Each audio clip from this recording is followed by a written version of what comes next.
Global Tel Link, you have a prepaid call from Silas Johnson. An incarcerated individual at the Centinela State Prison, Centinela, California. This call and your telephone number will be monitored and recorded. Oh no, that's no good.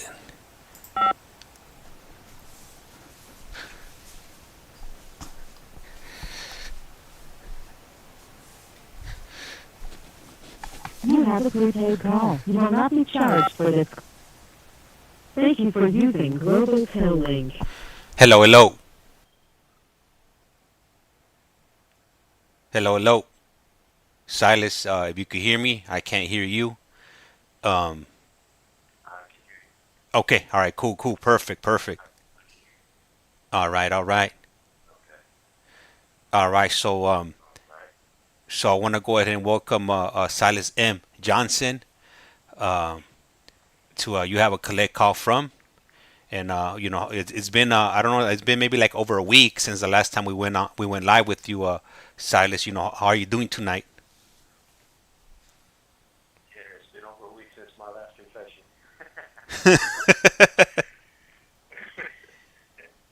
I'm doing good, man. I'm doing good.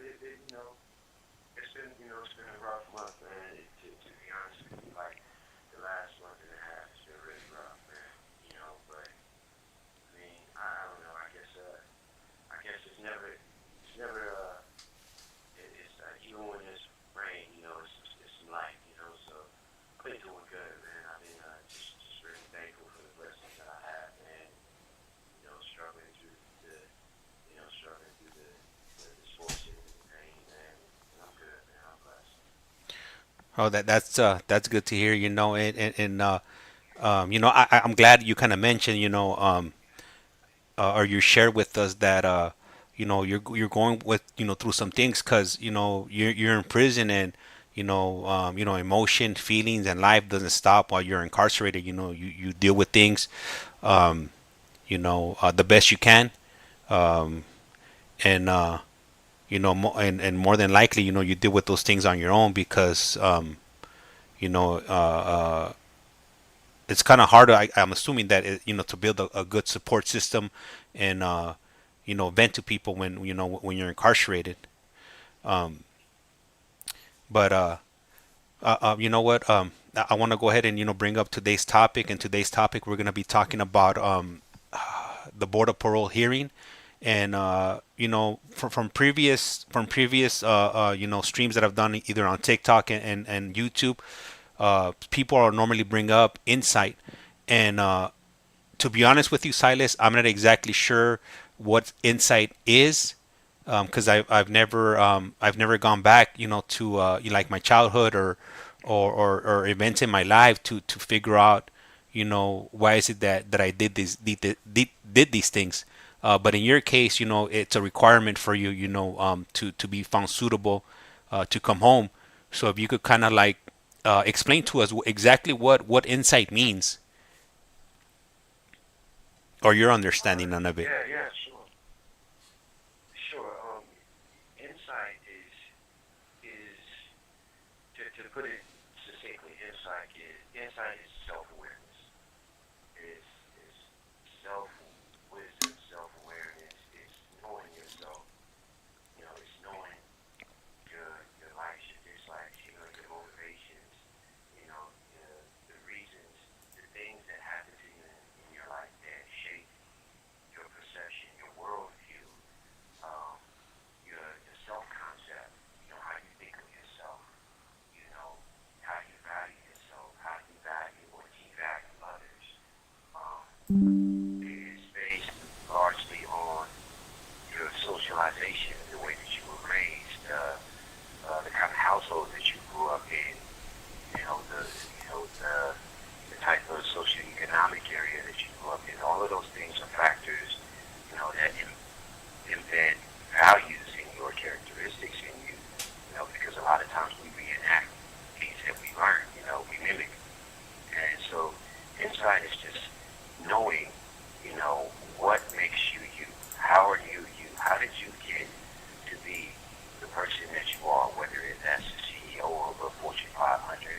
company, what gave you your drive? What was the catalyst? Was it maybe you were poor when you were younger, and when you were hungry or starving when you were 12, 13, you thought, I'm never going to be this way again, so I'm going to work hard and I'm going to get my education so I can grow up and take care of myself. And maybe that was your drive, or maybe that was the catalyst for you to begin crime. Hey, I'm going to go out here and sell dope and rob. Nobody gives a damn about me, so I'm going to do what I got to do by any means necessary. So insight is just that inflection point or points in your life where, things kind of link together and it kind of starts forming who you fundamentally are.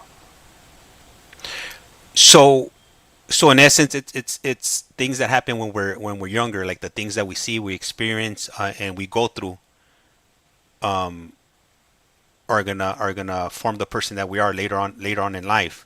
What um, kind of like the things that we see are gonna determine the things that we're gonna do, whether it's like stealing, assaulting people, or being a good person, going to school and graduating from school, going to college. All those things are gonna affect us and mold us into the person we're gonna be. Right. It's the knowing of those things. Okay. That's the socialization aspect, right? Yeah. That's basically, for lack of a better word, like that's grooming you, your character and your morals and your values and who you're going to be. Insight is just the knowing of that. Like, I know that I love to write because when I was younger, I was pretty good at spelling. I was pretty good at reading, and I started to journal. And reading was an escape for me. Reading was always a safe place for me.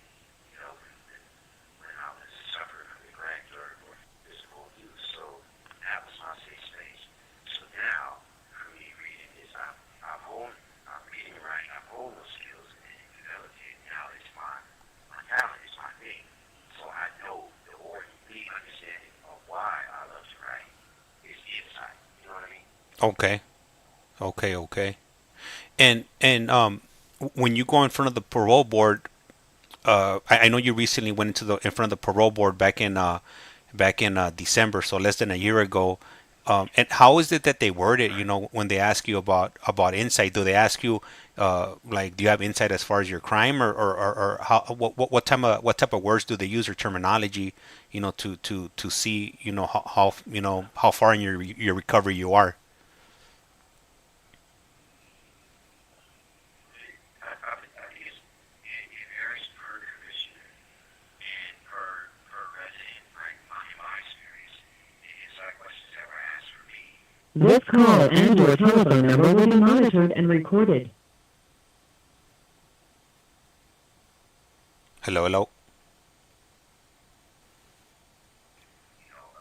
Approach my victim and ask him, why was he in the neighborhood? What made him confront the victim? And I told him, because I thought in my mind, this is my hood, this is my area, and anyone that comes here, they need my permission to be here because this is the area that I claim. And he asked me, well, did you own any, or you operated any businesses in the area? And I said, no. And he said, well, were you renting a house on that block, or, so these are, questions basically to pull out insight from you to let you know that, like, your thinking was ridiculous and he did not follow that up with affirming the notion that he was saying, I had no right to approach anybody. I didn't own any right. I didn't own any businesses. I didn't operate. I wasn't a law-abiding citizen. In fact, I was terrorizing the community, making everything unsafe for people. So what I thought was me taking ownership of this community, because I so-called love this community, I was doing the exact opposite. I was tearing the community down. So they, those are like little questions. They won't say, hey, do you have insight into your mind? At least in my hearing, they didn't ask me outright. They'll ask you real questions and let you expound upon it to see if you have insight. Okay, I see. Okay, so they just kind of ask you leading questions and to see where you're at, and then they take it from there, and they're able to gauge where you're at in your recovery.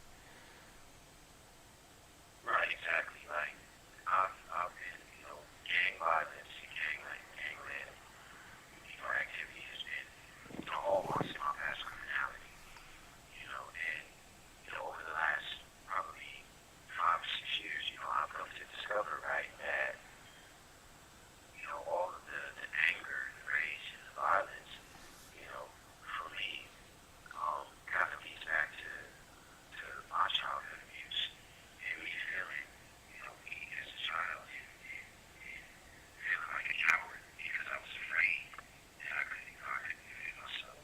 He was a big guy, my stepdad was a big dude. I couldn't defend myself, I couldn't attack him. And so I was afraid and I felt like a coward for being afraid. And so growing up, once I hit my teens and I couldn't handle myself physically, then it became, subconsciously, every time that I'm into a confrontation, even up into my 30s and early 40s, I really wasn't responding to the moment. I was responding, defending 8-year-old and 9-year-old Silas, because in my mind, I can't let this ever happen to me again. So I'm coming to this kid's defense like, here, stand back in, I got him, nobody's gonna do that to us again. I'm gonna take care of this now. So that's like a level of insight. Me knowing that now, I'm not necessarily, I have to really watch, and contextualize my interactions, because if I get angry, am I getting angry in this situation, or am I responding to fears in my head that aren't real because they're from my past? So that's like a little bit of insight I can use him. Okay, thank you for sharing that, Silas. And you know what? Your audio sounds a little bit low. I'm not sure if it's the position of your mic or the headset you're using. But if you could maybe possibly adjust it so we could get a little bit better audio quality. Okay, Oh yeah, yeah, right there. It's perfect.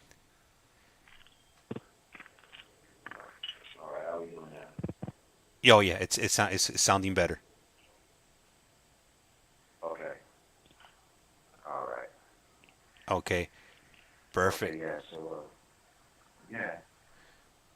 So it's kind of interesting that you brought up insight tonight, because earlier in my San Diego State class, we for our homework or our mass media class, our professor gave us this assignment, and so what we had to do was write a letter to our past selves, and it was a reflection exercise, and so if you don't mind, I'd like to share that. Hey, by all means, Silas. Hey, that's what this platform is here for. So you guys, people like yourself, could get on and share, these type of things with the general public or anybody that's willing to listen to us. Okay.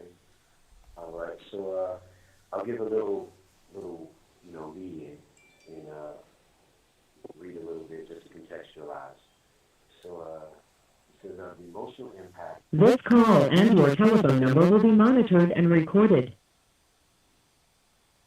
The emotional impact of past regrets, losses, and trauma can linger for years. In this exercise, you will describe a past experience that feels unresolved. Write a letter to yourself at that time and reflect on the resulting insights and emotions. And so this is preparing right here. This is not the actual letter. This is preparing. It says recall a past experience that feels unresolved and continues to impact your life. Write the facts of the event, including your age at the time, what happened, and who was involved. And so this is what I wrote. When I was approximately 5 years old, my parents split up. I shuffled back and forth between my mom and dad before my mom uprooted my brother and I from Los Angeles, and we relocated to Las Vegas with her and her then boyfriend. I experienced neglect from my mother as well as physical abuse from her partner for years before moving back with my father for good at 12. I reported the abuse to school authorities and police. However, my mother made excuses for his behavior, ultimately choosing him over me. You have 60 seconds remaining. I'll give you a call back. All right, for sure. We'll be waiting, Silas. Thank you. All right. So these calls normally only last 15 minutes. After 15 minutes, they're automatically cut off. Hopefully, I'm hoping the audio is not off. I'm gonna go ahead and try to adjust it, and hopefully, his audio is coming in clearly. All right, and hopefully mine is not too loud. Normally, I have a phone with me too, so I could double check the audio, and I think I'm gonna grab that phone to confirm right now while I wait for him to call back.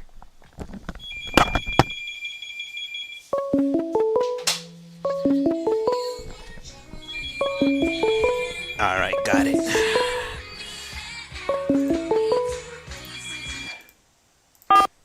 This call is now being recorded.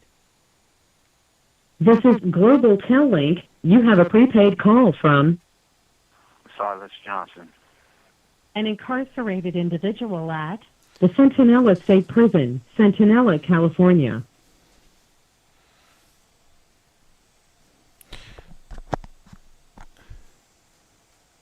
Let me hit cinco.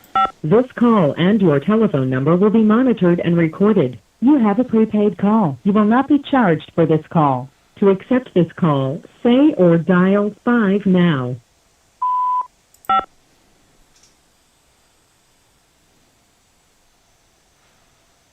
I hate when GTO does this. They be their service. To refuse, hang up now or thank you for using Global Tel Link. Hello, hello. Okay. Okay. All right, I'm back. All right, perfect. Okay, so the second part is describe how this experience continues to impact your life. And so the experience continues to impact my life in a way that affects the way I operate in relationships. It's nearly impossible for me to trust a partner because of my abandonment issues stemming from my estrangement with my mother. I also find myself mimicking the dysfunction that I witnessed in her relationship and practice controlling and jealous behavior. I understand that it stems from my socialization, abandonment, and low self-esteem because of my being rejected from my mother. However, it's difficult to end those destructive behaviors instead of reenacting past traumas and horrors. And so here is the letter that I wrote to my past self. Dear past self, the first thing that I want to let you know is that you are worthy and loved. There are terrible things that you're going to experience, and none of those things will be your fault. You may feel like your mother doesn't love you, but I know that she does. Much like you, she was abandoned at a young age and left to fend for herself and siblings. You'll get through these hard times and get to a place of safety with your brothers, father, and grandfather. You'll have an unconventional family, but a real one nonetheless. I know people have let you down in the past, but when you make it there, you're safe. No one will abandon you or abuse you, so you can focus on learning, playing sports, writing, and preparing for your future. Some lost people will try to convince you that you're like them. You're not. You're special, Silas. Special in ways you couldn't possibly imagine that I've seen. Want proof? I know about the journal book you write in. Someday, all of your writings will pay off, and you're going to write books. Don't be afraid of that voice inside that tells you stories. Listen to it. Be fearless, and be who God intended you to be. Life is filled with pain, and you'll experience a lot of it. Feel the things you need to feel. Process each loss, and grow stronger by accepting the lesson and doing better. Others for your shortcomings. Be accountable, be responsible, and be kind. Be a man. Everyone you've ever loved is always with you, including me, no matter their physical presence. Work hard, play hard, and never stop dreaming, kiddo. And most importantly, never give up. Remember that hope is a good thing, maybe the best of things, and no good thing ever dies. You've got this. So that was the letter that I wrote to my past self. All the things that I would have told, 5-year-old Silas or 8-year-old Silas, with all of the wisdom that I collected throughout my lifetime. And when you did this exercise, is that something that you were required to share with your class, or was it just just just so you could have it was just a writing exercise just for yourself? This call and your telephone number will be monitored and recorded. My professor, who's wonderful, by the way, she didn't require us to share it with the class. But a couple of my classmates, my cohort, they shared their letters, and I think like after like the third one, like it got so heavy, that I was like, okay, I'm just gonna share my letter. And I mean, man, I probably got like to the second paragraph, like, and I lost it, like Yeah, twice. yeah. I mean, it was a pretty heavy exercise, It's one of the things that and we talked about this in class. One of the things that we have an advantage on individuals in society is that we have a lot of time to process and think about all of the things that shaped us and how our life went, the decisions that we made, and what we would take back. And we have an opportunity to do a lot of healing. Today was really healing for me in class. It's healing for all of us. And it was pretty heavy though. Like I said, like there were 13 of us in the class, and probably 7 or 8 of us lost it in there. Like, I mean, legit lost it. It's hard, to dig up all of this stuff, and because you have to uncover things about yourself that that aren't pretty, things about yourself that you don't like, things about yourself that that you want to correct, and regrets, and and remorse and sorrow and pain and all of that stuff, So it wasn't required, but I tip my hat to everybody that that everybody ended up participating in sharing, and it was really telling that a lot of us, were able to trace back those inflection points in our life where things kind of started to change for us, and we kind of, started losing our innocence and going into different modes of thinking. It was. All right, Salas. I'm not sure if you could hear us, but your audio went out on your end, so we can't hear you. Can't hear you talking. It looks like GTO might be up to their old bag of tricks, if you will. Hello? Yeah. Okay. You're Hello? back. You're back. You're back. Okay. Yeah. Okay. I'm not sure where I cut out. I thought you could hear me the whole time. Okay. Maybe like we lost you for like maybe about about 7 or 8 seconds. Okay. Okay. Yeah, I was just saying that like it was a pretty cool experience. It was pretty telling. And actually on this last page on the processing part, right, it actually uses that word described any insights you had while completing this activity. So that's exactly what this letter is. It's an insight activity that, it's kind of like to draw on your wisdom, your current wisdom, of the past, and those things that kind of formulating you into who you are right now. And so right here for the insight part, I wrote, I realized that a lot of my hell is self-imposed and a result of my fears and ghosts of the past. I'm a capable and powerful man, and my fears from childhood don't define me anymore. They're not even real. I decide what my life is, how I trust and interact with the world, and the joy I obtain in this life. The past is past. I'm a new creation. Man, that's man, Silas. I don't even think I could describe. What I just heard. Just thinking Now, back. hello? Go ahead. Go ahead. Hello? Yeah. Hello. Hello. Hello. I don't know if you can hear me, but I lost you now. We're playing hopscotch with the audio tonight. Yeah. Yeah. It's we can hear you. We can hear you. Hopefully. Okay, I got you. Okay. Okay. Okay, I got you back now. Yeah. Okay. It looks like GTO is up to their old bag of tricks. Yeah, for real. Yeah, but you know what? But, Hearing you, speak, some of the things that's stuck out to me that you mentioned was when your mom relocated you to Las Vegas, and then some type of abuse was happening in your household, and you brought it up to some adults, and they kind of just like swept it under the rug, and Man, when you were going through something like that and you brought it up to adult and didn't do anything about it, uh, how did that make you feel? Um, it, I mean, I've had self-concept issues my whole life, and I mean, I thought as a kid that I had like regular or high self-esteem, but I grew up with low self-esteem because of that situation, and it comes down to this, right? As a kid, like your parents are your superheroes, and particularly your mother is supposed to be.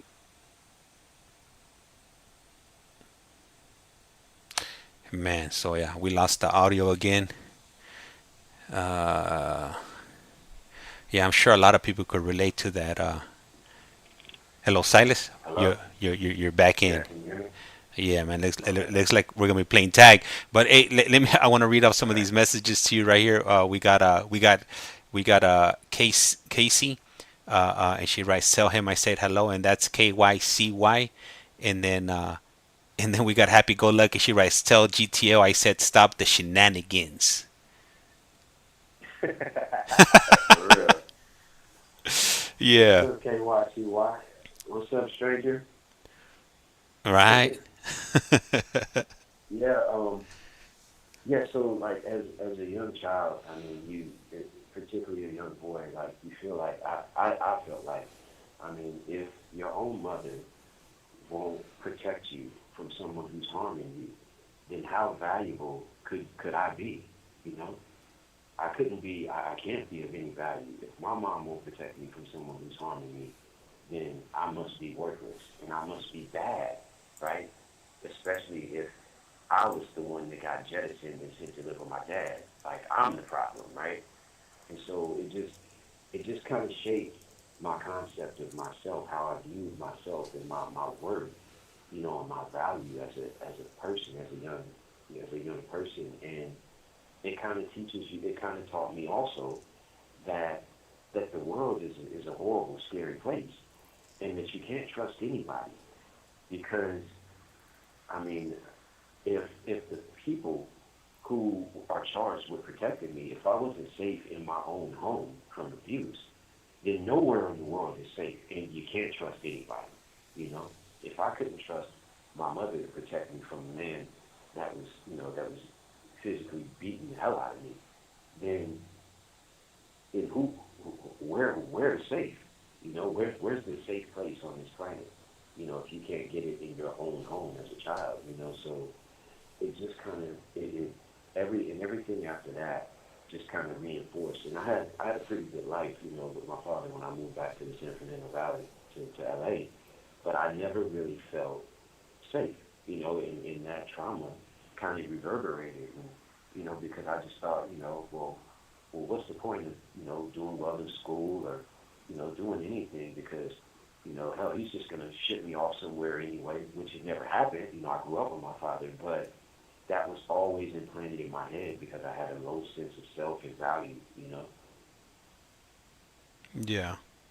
And you know what? And let me ask you something. So when you relocated to Las Vegas, how did that work out, visitation wise, as far as with your dad? Did you go out there like in the summer or a certain time of the year that you would be with him, or how did that work?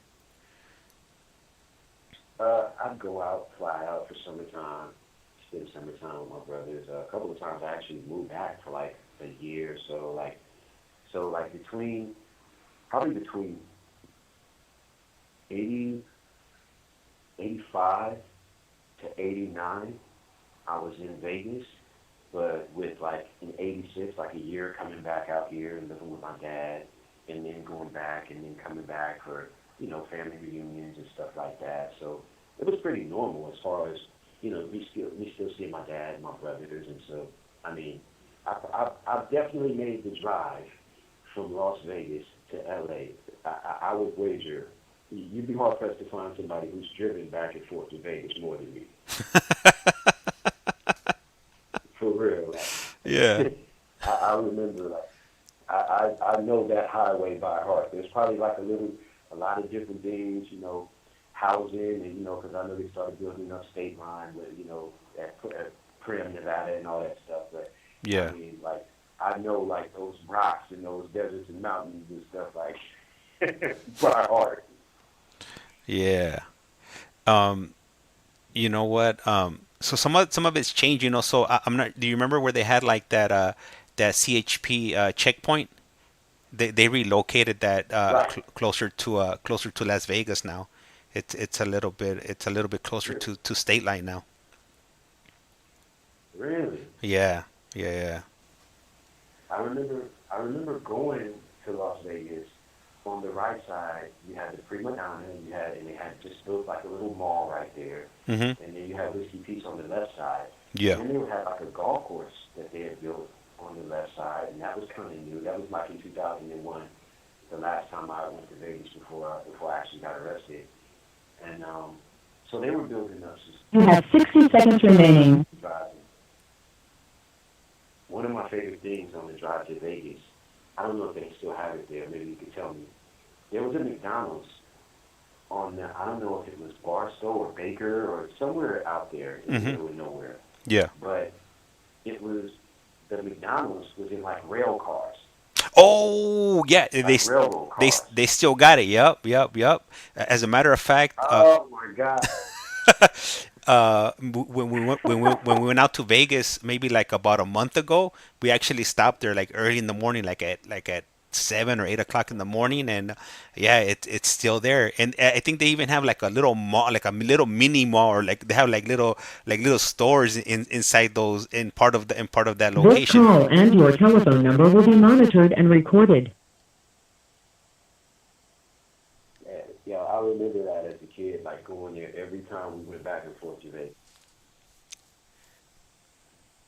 All right, and the audio went out. So, but okay. So this call should be ending right now, and we'll just wait for Silas to call back. And happy go lucky. Hey, thank you. I really appreciate the team bracelet. Oh, I don't think I ever got that before. Highly appreciate it. Gracias. And then I did see a message from Casey where she says to call you. I'll let him know. I'll let Silas know to give you a ring as soon as he calls back. And let me see what else. So hey, highly appreciate the hearts and whatnot. And so we're just here. And then I got a message over here from Eric Martinez. Boring ride to Las Vegas.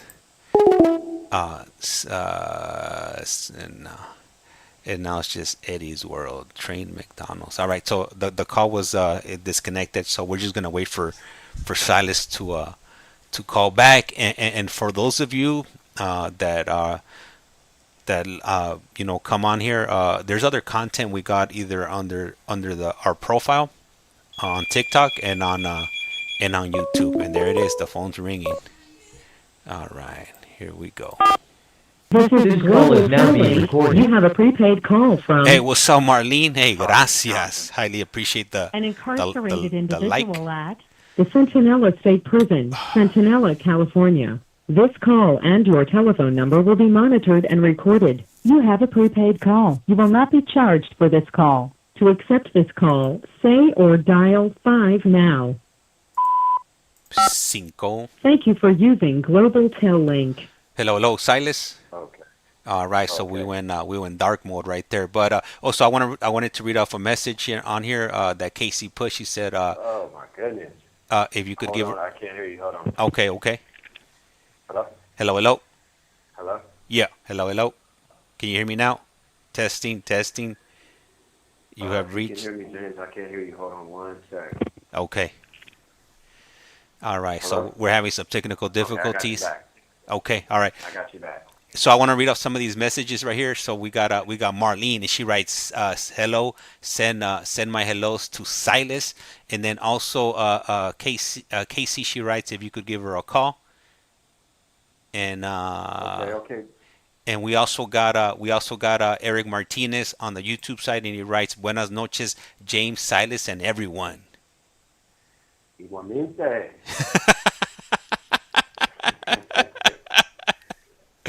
Hey, Hey, man, Hey, Silas. I don't know if you know this.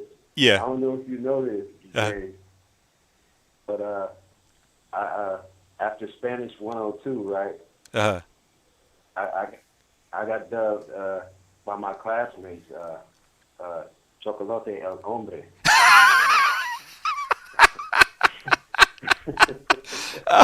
Chocolate el hombre. That's right, Silas. Oh, Marlene's laughing. She put little smiley faces.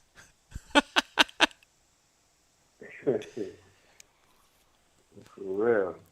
Yup, Yeah, yeah. Casey, I'll definitely give you a call. Absolutely, I'll definitely give you a call. And, yeah, thanks for everybody checking in with us and tapping in with us. We appreciate it for sure. That's right. Yeah, everybody's laughing. Happy go lucky put little laughing faces. Casey, she put laughing out loud, and I definitely needed that. I definitely needed that laugh. Marlene writes, gotta change his name on the YouTube videos now. Hey, Chocolate el hombre. There it is, Silas. You know what I'm saying? You know? Yeah. Man, I know we were talking This about call and your telephone number will be monitored and recorded. the train right now, and Eric Martinez writes, Barstow is where the train McDonald's is. Yeah, it's it's right there. I don't remember the name of the exit, but yeah, I know it's right across the street from that Home Depot. There's a Home Depot there now. Yeah, it's just it's crazy the things that you remember. Like being a kid, like my sense of wonder was like every time I saw that thing. Do you know how cool that was to me as a kid? That McDonald's is like a train.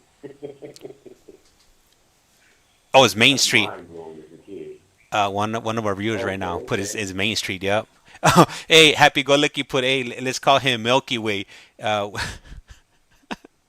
we got Chewy. We got Chewy from the Harbor area, Long Beach, Playa Larga. We also got Chucks That's right. from What's up, Chewy? Saludos from Chiques 805. We're gonna have to workshop some names, man. Yeah. Hold on, I lost you. Let me see. All right. So let Okay, me know hello. when you could hear me Hello? again. Okay. Yep. Okay, I got you. I Okay. All got right. you. Cool. And then we also got on the YouTube side, we got Maya's Trot, and they write, hello, interesting common theme. So for today, for today's topic for everybody that's coming in is we were talking about insight. Obviously, we've derailed from that a bit, but it happens sometimes. Sometimes you just gotta you want to go left, but you go right. Absolutely, man. It's like you gotta have fun and enjoy it. Mm-hmm. Yeah, especially with Yeah. GTO. So Go ahead, Silas. You got it. yeah, for real. Yeah. So no, just to kind of get back to circle back. Um. All right. So we lost you Can you hear again. me? Okay, you're back. You're back. Okay. Hello. Yeah. Okay. Yeah. What I'm doing is every time it goes out, I'll just let me know and I'll unplug the jack and plug it back in. That usually works. Okay. All right. That's the trick. All right. Good to know. So you got it. You got a Jimmy rig GTL. You know. Yeah. Yeah. I Yeah. gotta hotwire this thing sometimes, man. And you know what? I definitely don't Okay, miss. so Whenever we have these issues, I don't miss that. I like it when we just have clean, like just clean calls without any hiccups. right, definitely. Yeah. So no. To get back, circle back to insight. It was definitely pretty moving. It was moving in class today just to see all of the fellas just kind of go back and just backtrack to the pivotal moments in their life that kind of caused them to veer off track and just a lot of the inflection points in their lives that kind of created their belief systems and their worldviews and their values and I got to see where, I've been in class with these dudes. We've been doing this for a year. This is our last year, and it was really cool to get a glimpse of, what made these men, who they are. Yeah, yeah. You know what? And so we've been doing this for a year so far. I think this month is a year that we've been on YouTube and on TikTok, and having these conversations with gentlemen like you and Jesse, David, and everybody. It's definitely opened my eyes on the lives that a lot of you guys have led. Um, and and man, sometimes it's hard not to get emotional. Just hearing some of the things that you guys have been through.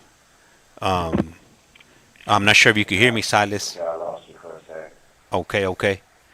But so what I was saying was that I've been talking to Okay, can you like hear me? yep. Okay, I got you. You I got got you me. back. Okay. Okay.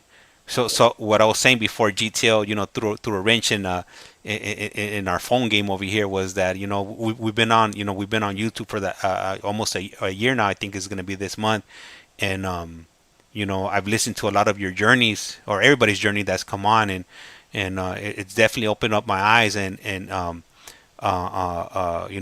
the cruelty that some of you guys have gone through, and and I could see how some of you would have a lot of rage in you and inflict pains on pain on others because at one point you guys were victims when you guys were kids. So not to justify it, your guys' actions, but I could definitely see how the going through those things in your life has affected you guys.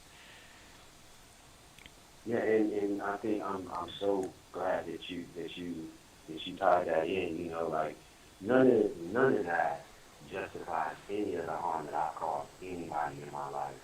And and just speaking, particularly, because I've addressed, situations with my mother. My mother passed away this past November, and I was estranged from her for 7 years before, the last 2 years of her life, and we reconciled and worked through a lot of things, and just to contextualize, like, I love my mother dearly. I miss my mama every single day, and I understand who she was and how she came to be the woman that she was, and the experiences that kind of shaped her thinking and shaped her way of being. So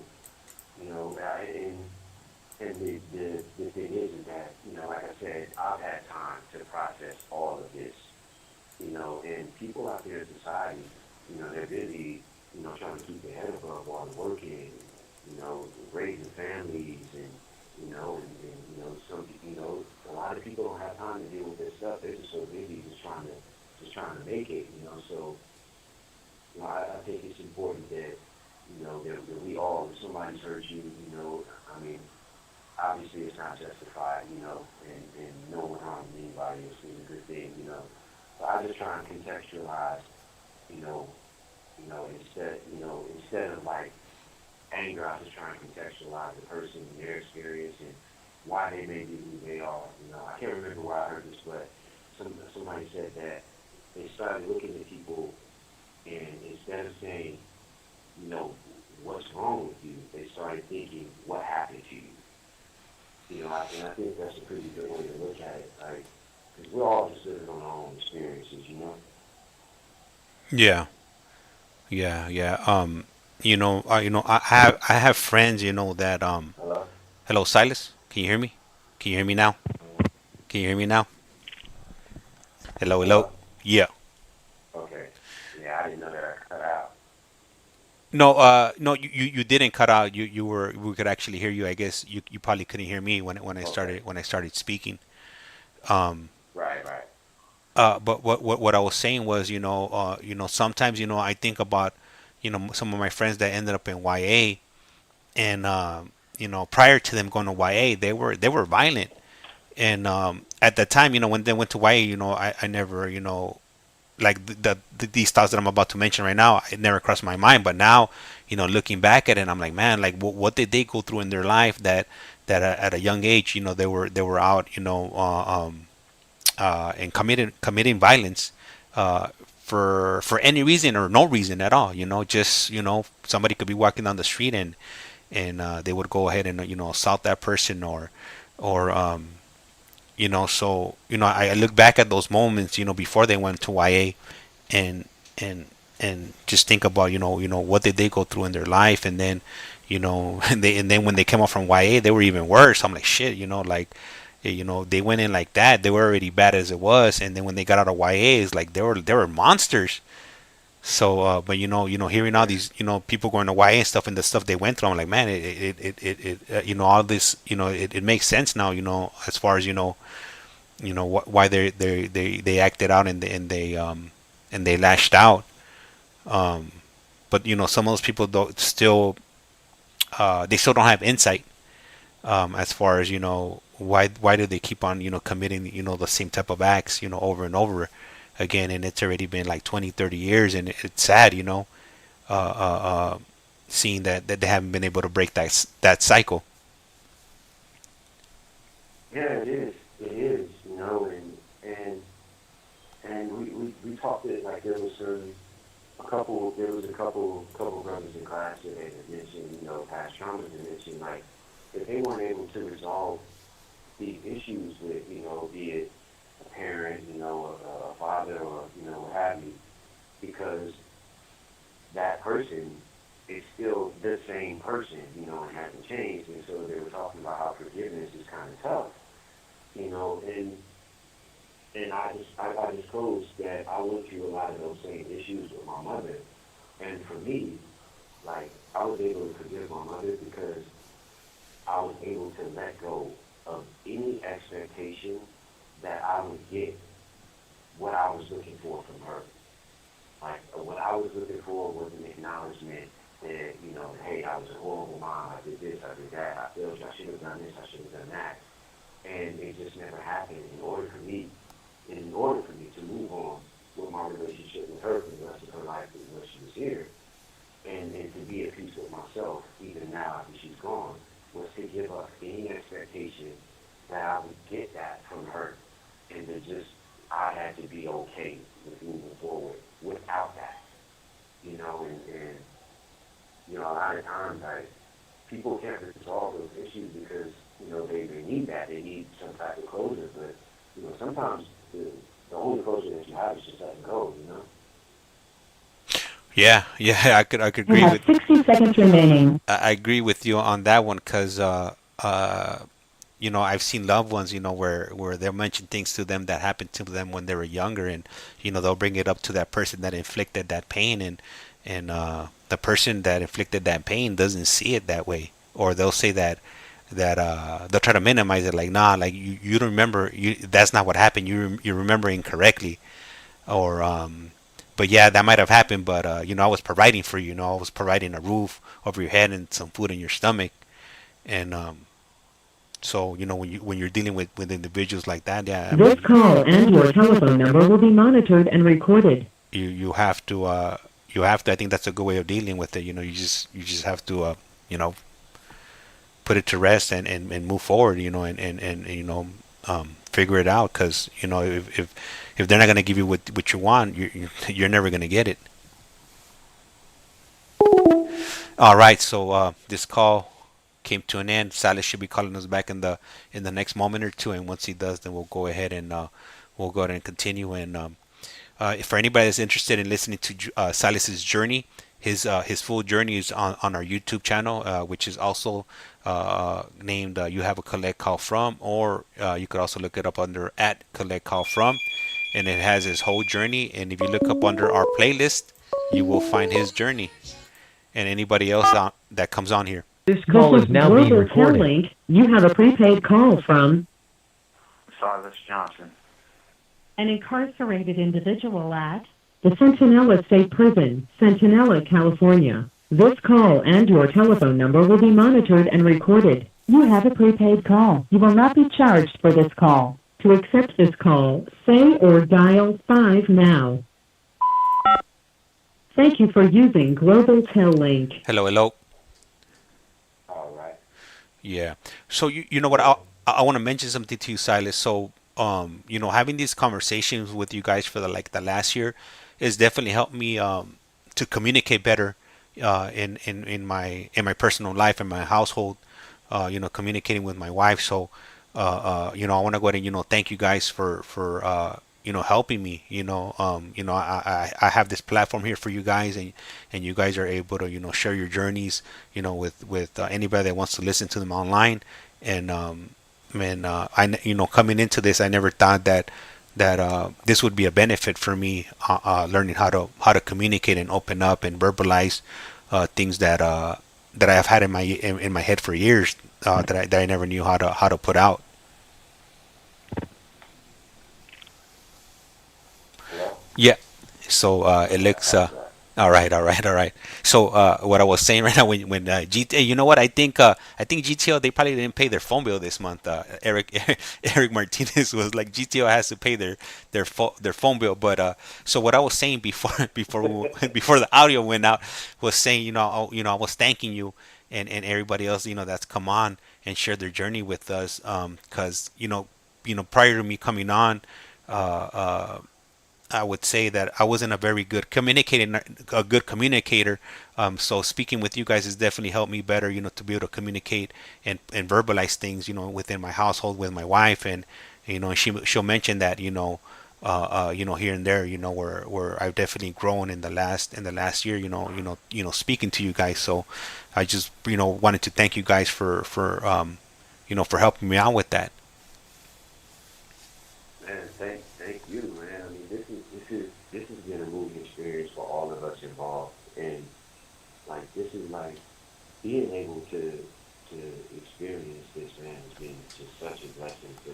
I know I speak for myself and all of us, man. Like, and having these conversations are cathartic, man. They're healing, Like every time, every time we, are able to acknowledge, our story, our past, and our mistakes, or even our triumphs, the good things in our life, it further solidifies and fortifies who we are, and gives us strength, in what we're doing right now, and moving forward in life, man. So, this has definitely been a godsend to me and all of us involved, man. So right back at you, man. Yeah, it's definitely been a roller coaster and a journey for me. Originally, when I had the concept of starting up this YouTube channel, I thought I was just gonna be here at home, picking up some phone calls and just chilling, but it's evolved into something else, bigger than I could have ever imagined, with the phone calls, the video visits, when we're out in the real world, and also being able to be there when so far two people have come home that have participated, in sharing their journey. And we've definitely evolved, within the last year, and I'm excited for what the future holds. And hopefully, the day you come home, I'll be able to be there with me and my one man camera crew, and we'll be able to capture that and share it with anybody that's been following, from the beginning of your journey when you shared it with us.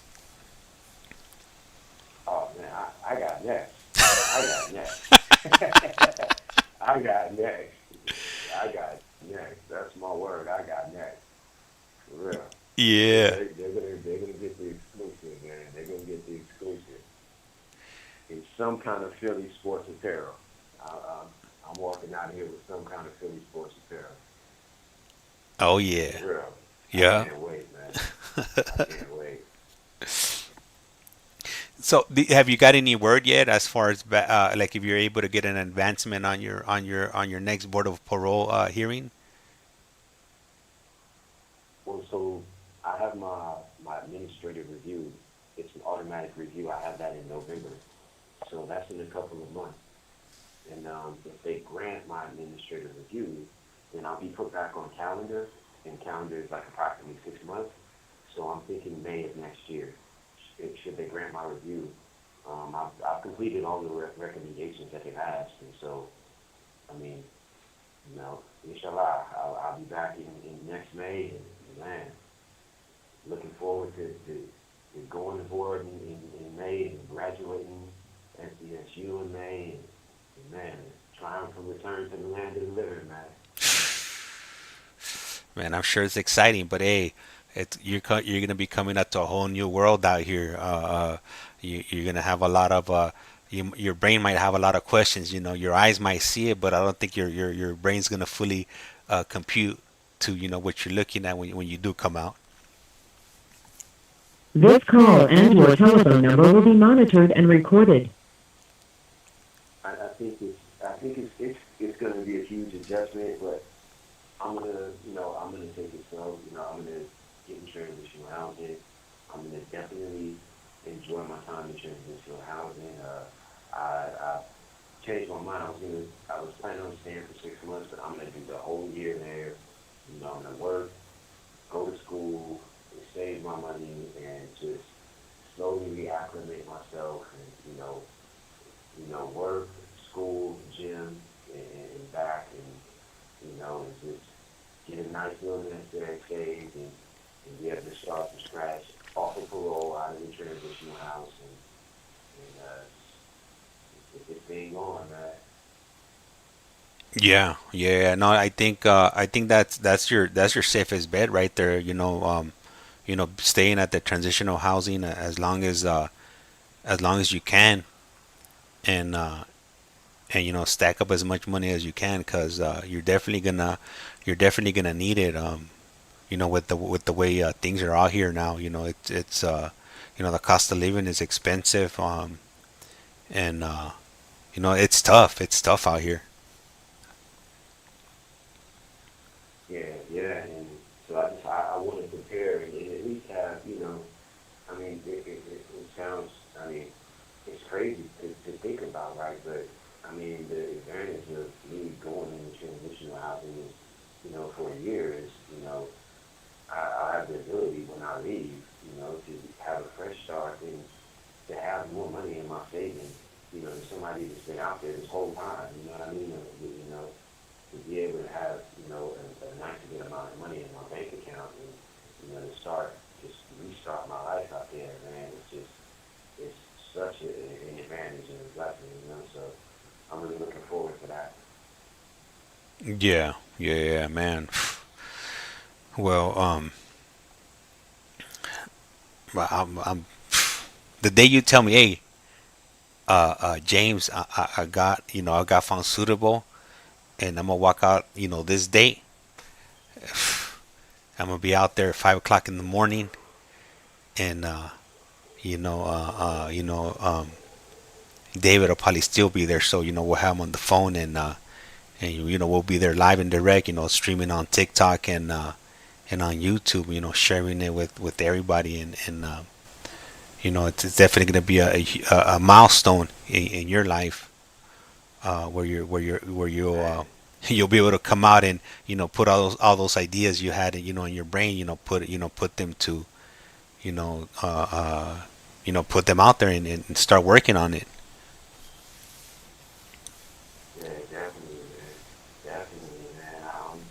I'm looking at right now. I'm looking at next Halloween, October 31st, for my second book release, and man, I'm really hoping and praying that I'm home for that, man, so I can sit in the bookstore and sign books myself.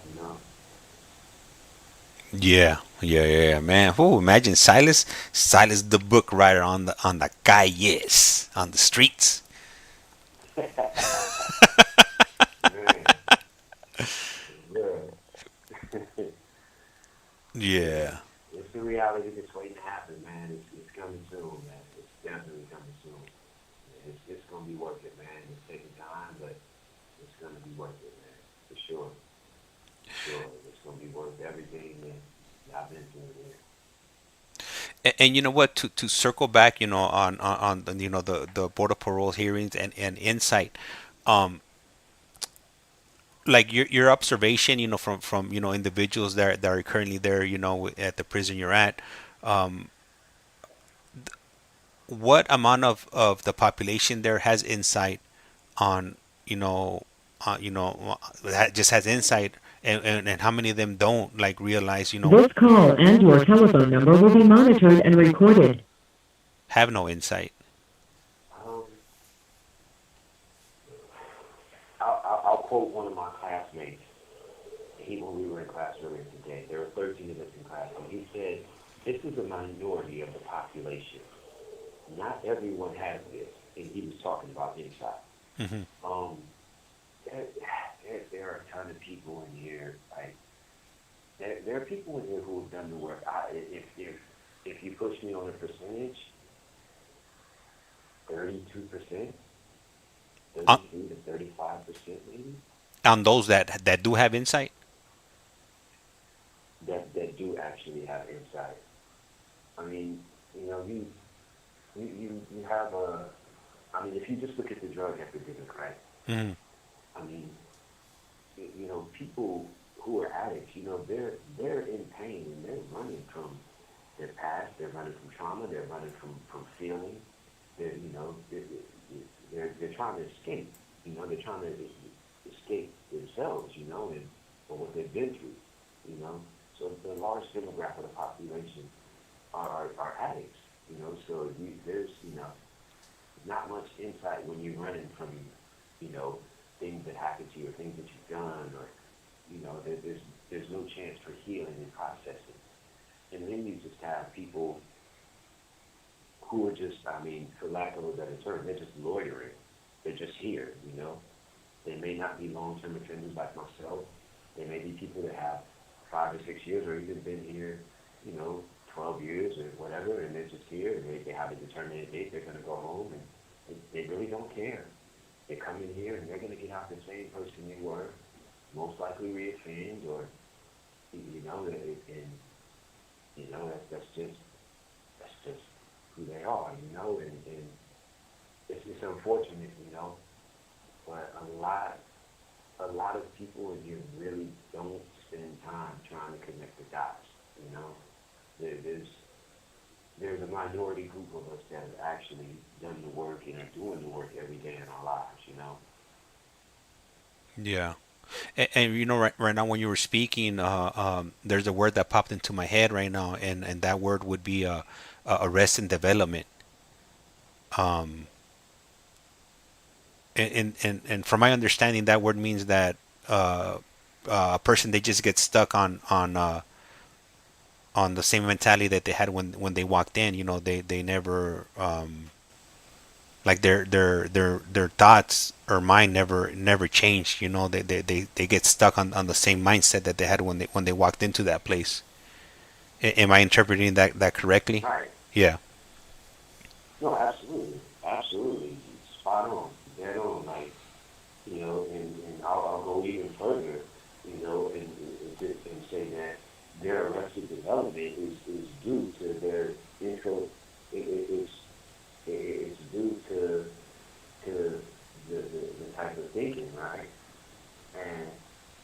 And like egocentric thinking, and egocentric thinking is just like where you can only view the world from your perspective. Probably one of the most famous examples of somebody that's egocentric is 2 boys. And one's 4 years old, we'll say Billy. You have 60 seconds remaining. One's 2 years old, Tim. Billy, the 4-year-old, is Tim's big brother. And they ask Billy, do you have a brother? And Billy says, yeah. And he points to his younger brother, Tim. He asks him, does Tim have a brother? And Billy says, no. Because he can't conceptualize that he is Tim's brother, because he can only see life through his perspective. He can't view things through his brother's, through anyone else's eyes except his own. So that's what egocentrism is. And a lot of people in here have egocentric views, and it's supposed to leave when you're 4 years old. If you have 50 years old that are walking around who are still egocentric. Mm. Yeah. I know exactly what you mean by that now. Man, I know the call's about to hang up. All right, so Silas should be calling us back in the next moment or two, and then we'll go ahead and we'll we'll go ahead and continue. You know, I have these conversations with these gentlemen day after day, and I am picking up on what they speak about. This For call the is now being global tel recorded. link, you have a prepaid call from Silas Johnson. An incarcerated individual at the Centinela State Prison, Centinela, California. This call and your telephone number will be monitored and recorded. You have a prepaid call. You will not be charged for this call. To accept this call, say or dial 5 now. Thank you for using Global Tel Link. Hello, hello. Okay. All right, and I want to read some of the comments on here from the TikTok side. Casey writes, he got it. He's so positive, and that's a good thing. And then she also writes, good point.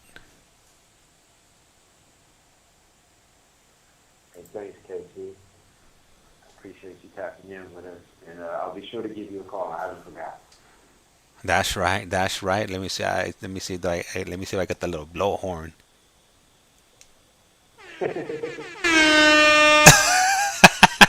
Were you able to hear that, Silas? Hey. Yeah, let's go. Wake them up. I got the blowhorn over. I got a few other little buddies right here. But I'm not trying to wake up Abuelita. She's sleeping right now. She's gonna get mad, and she might be attacking people with the chancla. No, not the chancla.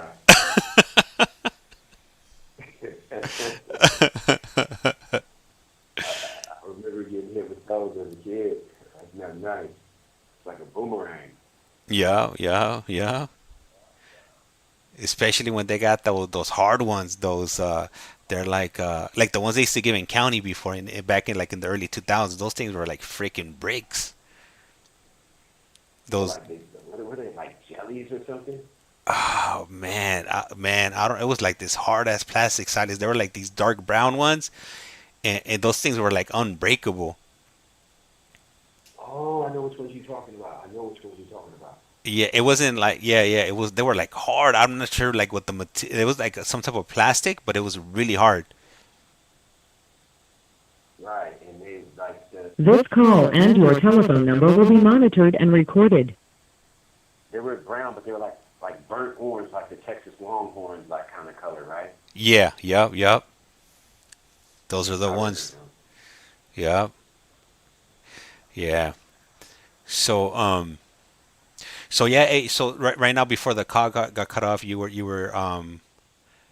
talking about Billy. Who was it? Billy and Timothy, or Billy and somebody? Yeah, Billy and Tim.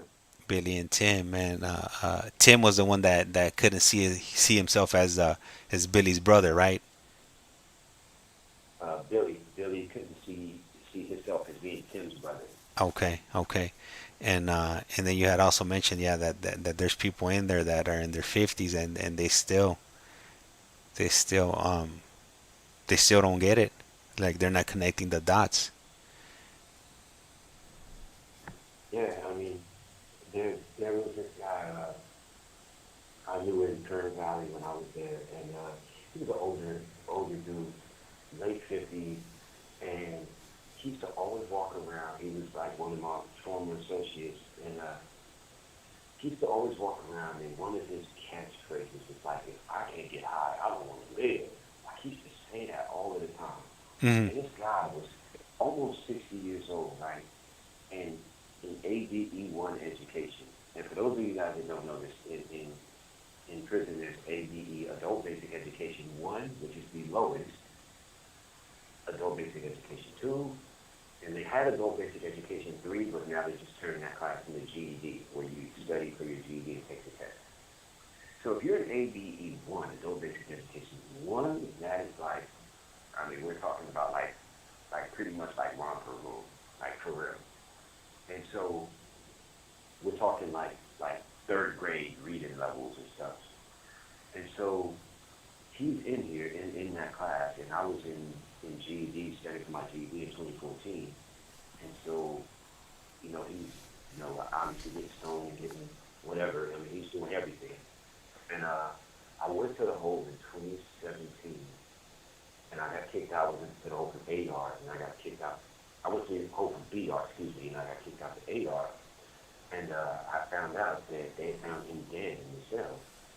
And he OD'd, And it's just a trip, like how people just continue that mentality and destroy themselves, and whether it's through gang violence, whether it's through drugs, whether it's just through doing a life sentence on installment plan, 7 years here, 8 years here, 12 years here. I mean, you start adding that up, and it's 24 or 26 years in your life, So it's just crazy how you got to deal with your own stuff. You gotta face yourself. You gotta face your demons, and don't get me wrong. I still struggle, with the effect that that life has had on me, that my my socialization and my childhood had on me, and it's just something constant that you have to address and continue to address as you move forward, And right now that you mentioned, doing life on the installment plan, I do, I remember seeing individuals like that, when I was up in LA County, and and you would see them back often. They would come back, they would get a few days, 30 days or whatever, a year, and I would look at them and I'm like, man, like I don't want to live my life like that. That's crazy. Uh, and they would be proud of, that they were doing life on the installment plan. Um, and I would think to myself like, nah, that can't be me. Like I don't want to live my life like that. Luckily, I saw some things in there that didn't sit well with me. And those things ultimately were the driving force for me to seek change and not go back into those type of facilities and put my subject myself to other people having power over me. um I think that was the biggest thing that didn't sit well with me is having to listen to the next person. I was like, man, I didn't come to jail so somebody, so I could listen to somebody else. I came to jail because I'm breaking laws, and now I'm up in county and I gotta listen to the next person. I was like, man, this is not what I signed up for. Um, Yeah, yeah, definitely. It's just like it's just a trip. Like I remember I hit the yard. I hit Salinas Valley CR in 2002, in October 2002, and I was there with somebody who's since paroled, and I landed here on this yard in November 2020. And I mean, this is like nearly 20 years later, and both of us are still here, and he's, like I said, he's since paroled, and we both turned our lives around.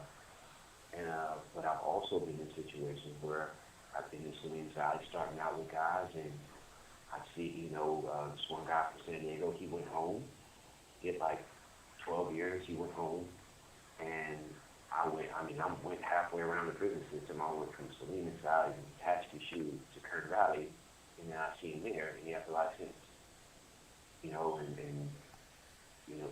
Two other times, it's the same circumstances where people have gone home and, for all intents and purposes, you're like, okay, yeah, out there they're doing well, and you see them on the yard, like, what are you doing here?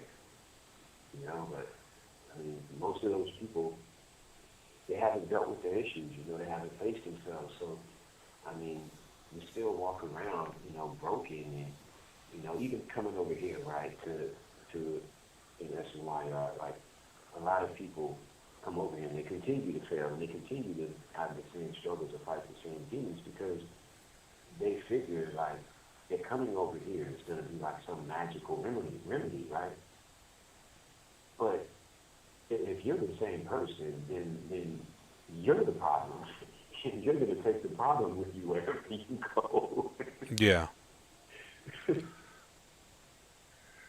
Yeah, I think sometimes when people do make that decision to cross over, it's gonna magically fix all their problems, but they take the same mentality and the same problems over there, and I don't think a lot of them realize it that they're the problem. It's not what's happening around them. It's what's happening within them. Yeah, I mean, exactly. I mean, if you're an addict that that runs up a drug debt, and you exit stage left, and you think, "Whew, I'm so glad that's over. My life is going to be a whole lot better." But you come to the yard looking for those. Your life is not going to get better. Your life is not getting better. This is about to get exponentially worse. It's funny that you say that because I was talking to David and Jesse. I think yesterday, and they were talking about that. Like running up debts and then rolling it up from one yard, going to the next one and the next one, and all that stuff follows you. Because everybody knows everybody to some degree. Yeah. So you can't escape I it. something that was really mind-blowing for me when I got here, right? Uh-huh. When I got here, it was probably like 6 months after, because it was still like heavy COVID and there was all these restrictions, but so we're out in the yard, and I'm walking around, and this guy, Martin, says, "Yeah, so-and-so rolled it up." And I was just flabbergasted. And so I'm talking to him, but somebody walks up, so he's just talking to them, so I'm just standing there, just kind of overhearing. And so the guy walks away, and so we start walking around the track again, and I said, "Hey, when you were talking to that guy, you said that someone rolled it up."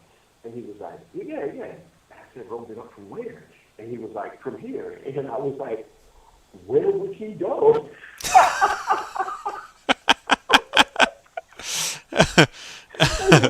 Where do you go?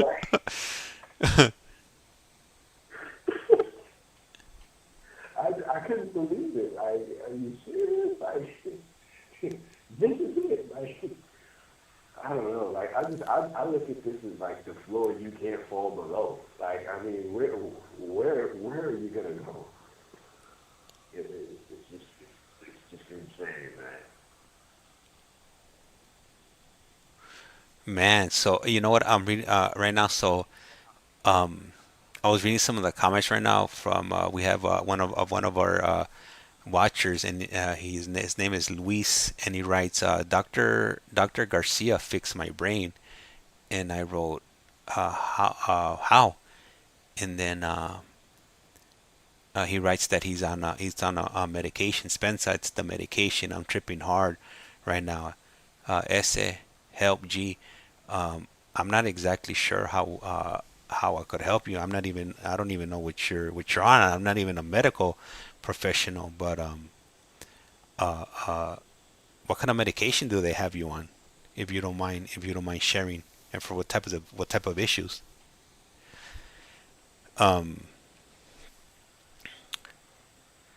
Man, Silas, I'm just gonna wait for his response, and I'll let you know what he writes back. But Okay. I know we got about another 2 minutes before this call hangs up, and I think we could do one more after this one, and then probably wrap it up. Hopefully, my wife hasn't fallen asleep yet, so I'm able to at least conversate with her before she takes it down. Okay. All right. Yeah. Yeah. So any is there any topics you want to touch on? Since I think we covered insight in the board of paroles, and you shared with us your that exercise they had you doing in class a few days ago or yesterday. Yeah. Actually, I guess we could kind of. You have 60 seconds remaining.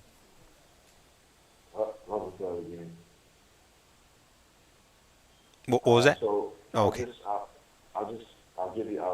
cycle back and give you a call for the last call. Okay. All right. Cool. Perfect. We'll be here. We'll be waiting.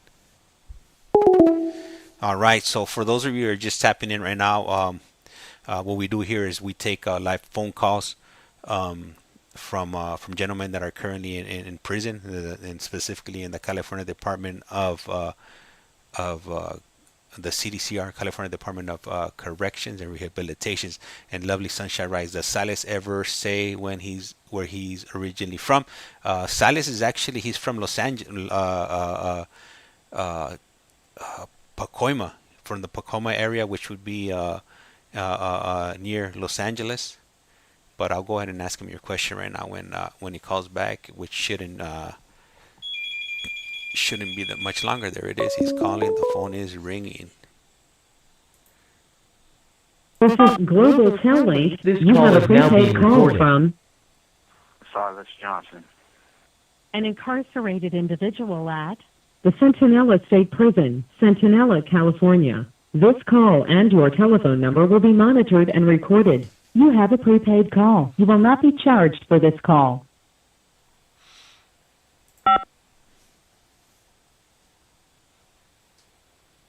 Thank you for using Global Tel Link. Hello, Silas. Okay, I'm here. So right now, while we're waiting for you to connect, we actually got a question from Lovely Sunshine on the TikTok site. Shout out to Lovely Sunshine, and she writes, did Silas ever say where he's originally from?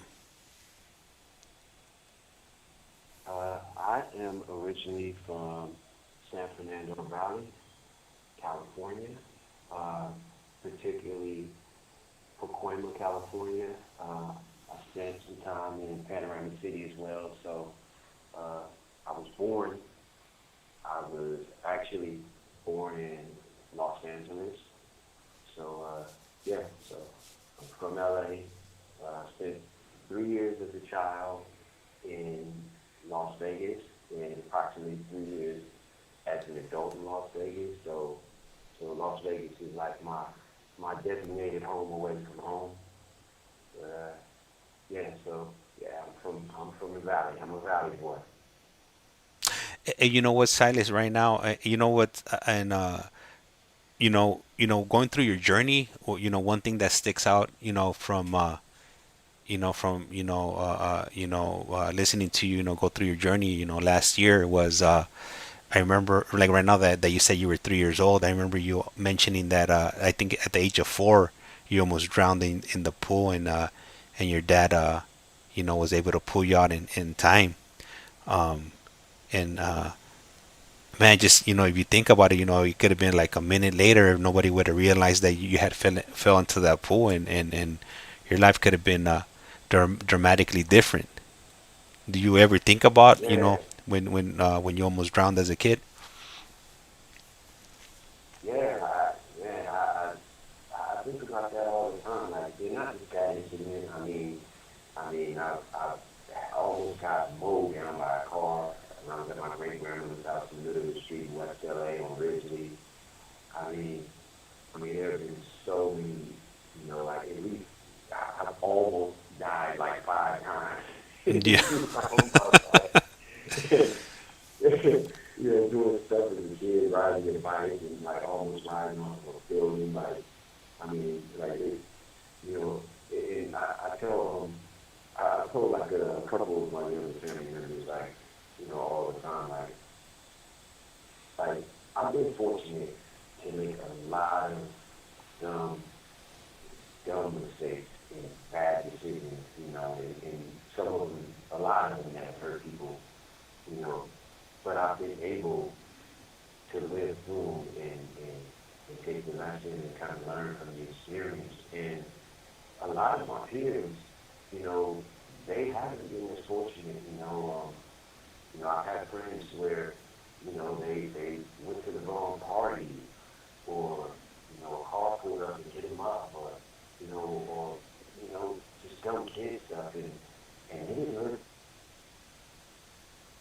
All right, Silas, if you could hear us, your audio actually, your audio just went out again. GTO's back to their shenanigans, and I might have to send an email tomorrow. Let them know that they gotta go ahead and get it right. And okay, we can hear you now. You're back. You went back out. Hello, hello. Your Silas. call and your telephone number will be monitored and recorded. Hello, hello. Silas. Are you there? Can you hear me now? What about now? All right. It gets frustrating sometimes, you know. A GTO, they get a blank check from the state of California, and they only gotta provide one thing, and it's telephone service. They call themselves Global Tel Link. Global would mean worldwide, and they can't even handle local phone calls. At this point, I don't even think complaining to them is not gonna actually do anything, because this is an ongoing thing with them, and their call service, and these calls dropping and losing the audio and whatnot.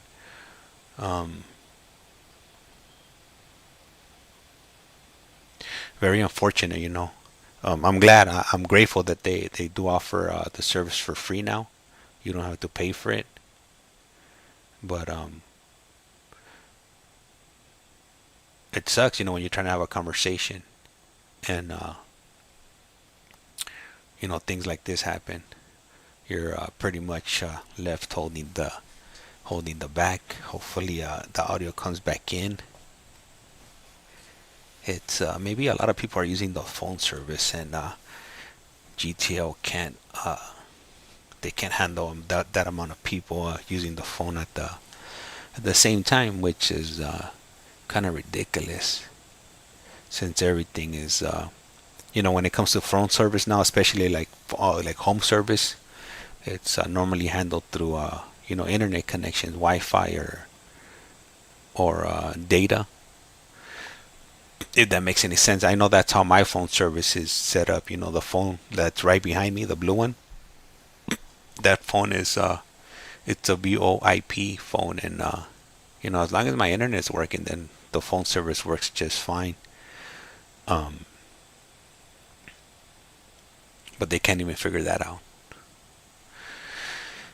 Anyhow, it doesn't look like the audio is going to be coming back. We'll go ahead and wait for a few minutes to check if it does come back. And what sucks too is when the audio goes out, let's say I hang up the call, we've only been on this call for like about a little bit over 7 minutes. We would have to wait for another 7 minutes for it to hit like the 15-minute mark, and then he'll be able to place another call. If he tries to place another call before those 15 minutes is up, the system will still think that he's in the middle of a phone call, which is not correct. Yeah, what happened, Camila? It's the service went out. The service, I still the phone line is still running. It's connected. TikTok, it was not loading. Huh? Yeah, I'm not sure. Let me check my other phone. I know. Oh, okay, it got stuck. Huh? That's weird. Oh, okay. Oh shit. Yeah, you're right. I didn't even realize that. Thank you for pointing that out. Well, on the TikTok side, I'm actually on. Oh, okay. All right, Casey. All right, cool. It Yeah, I just looked at my phone right now. It's I see that it's loading. I'm not sure. Yeah. My I guess, let me see here. Yeah, my internet. I mean, my the internet's working. Obviously on the YouTube side, but I'm not sure. I'm not sure what happened. So I'm here. I'm waiting for Silas to reconnect, and it looks like it might not be happening.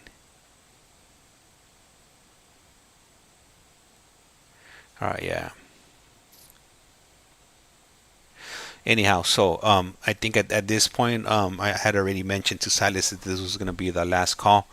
I'm gonna just end up, wrapping it up and calling it a night. I want to go ahead and thank all of you guys that that tuned in today and we're listening to this conversation, and I appreciate you guys that are dropping comments. And like I say around here, life's like a candle. Once you blow it out, it's lights out. And with that, we are out. A rato, and we'll be back probably tomorrow. I think we got an interview coming through around noon, so definitely stay tuned. And we'll go ahead and see you guys tomorrow. And you guys have a good